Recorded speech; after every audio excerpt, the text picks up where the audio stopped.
the tarantula. Inhabiting the planet since the age of the dinosaurs, there are over 800 species of tarantula spread over most of the world.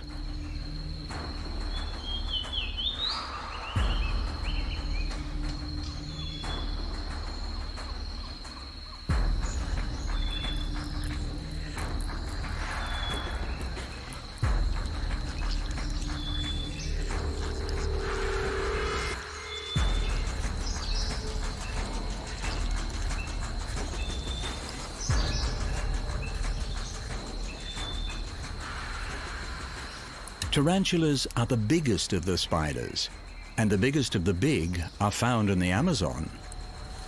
Here, tarantulas can grow to the size of dinner plates.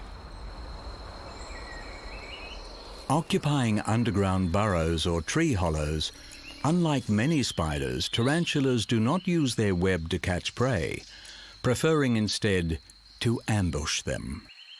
Laying in wait in their burrow entrances, tarantulas are coated in sensitive hair that helps them detect prey